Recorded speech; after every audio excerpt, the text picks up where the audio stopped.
तो वही कुछ दोस्तों ने ये सुझाव दिया था कि गीतांजलि से कोई कविता नहीं हुई, बहुत दिन हो गए। तो आज अचानक मुझे एक बहुत बढ़िया कविता मिली गीतांजलि में, तो उसको मैंने यहाँ पे इंग्लिश में लिखा है और इधर हिंदी में ट्रांसलेट किया है।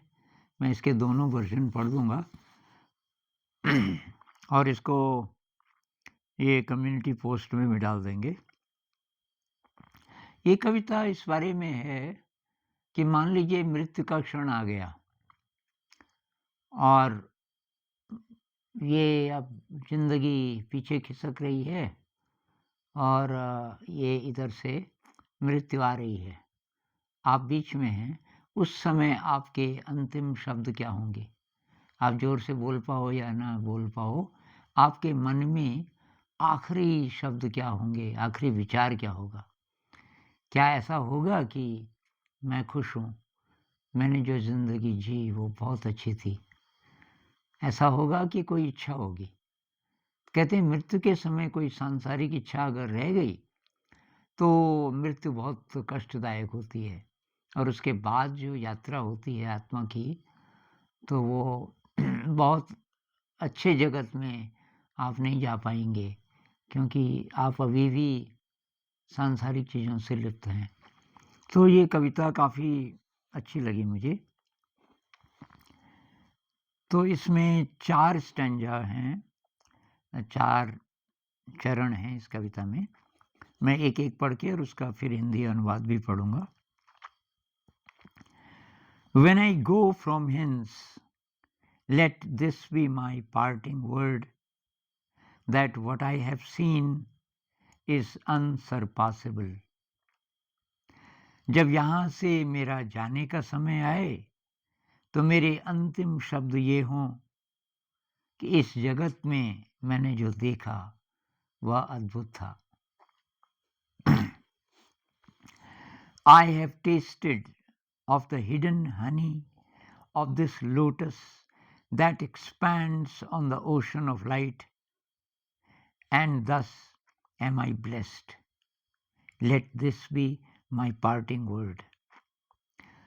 प्रकाश के सागर पर जो कमल पंखुड़ियां फैलाए हुए है, उसमें छुपे अमृत का रसपान करके मैं धन्य हुआ, ये मेरे अंतिम शब्द हों। In this playhouse of infinite forms, I have had my play, and here have I caught sight of him that is formless. अनंत रूपों के इस खेल घर में मैं भी खूब खेला और यहाँ मैंने उसकी झलक देखी जो अरूप है।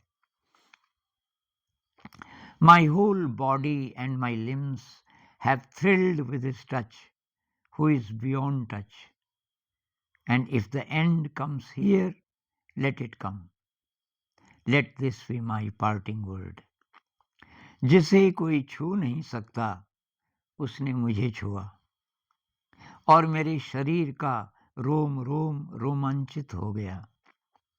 और यदि इसी क्षण मृत्यु आ जाए, तो मैं तैयार हूँ, ये मेरे अंतिम शब्द हों। तो इस कविता से हम क्या ले सकते हैं कि आप मान लीजिए कि ये मृत्यु का क्षण है। मान लीजिए कि आप जब सो रहे हैं, कोई देवता आता है और कहता है कि जी अब इधर पूरा हो गया आपका टाइम, अब कुछ ही मिनटों में आपकी दूसरी यात्रा शुरू हो रही है। अब मान लीजिए कि अब 4-5 मिनट हैं, 10 मिनट हैं। क्या मन में आपके विचार होगा?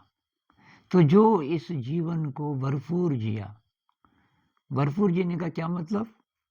वो जो बोल रहे हैं ना कि ये प्रकाश के सागर पर जो कमल पंखुड़ियां फैलाए हुए है, उसमें छुपे अमृत का रसपान करके मैं धन्य हुआ।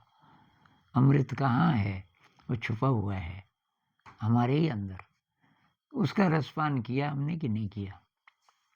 तो अगर किया अगर आप धन्य हुए इस जीवन को जी के, तो आप एकदम संतुष्ट होंगे, ब्लिस का अनुभव होगा और मृत्यु आपके लिए वरदान जैसी होगी कि भई यहाँ का समय पूरा हुआ, अब आगे की यात्रा शुरू हो रही है, दिव्य यात्रा। क्या ऐसा होगा? अगर इस समय हमें लगता है यार अभी तक तो मैं नहीं जिया ऐसा, अभी तक तो मैं बहुत परेशान रहा, तरह-तरह की इच्छाएँ रही, अभी भी हैं, तो ये कब खत्म होंगी? कब वो क्षण आएगा जब आप बोल सको कि यदि इसी क्षण मृत्यु आ जाए तो मैं तैयार हूँ? तो ऐसा कुछ करना है, ऐसे ढंग से जीना है जितना बचा हुआ समय है कि अ, हम बोल सकें कि अगर अभी मृत्यु आ जाए तो मैं तैयार हूँ। नमस्कार।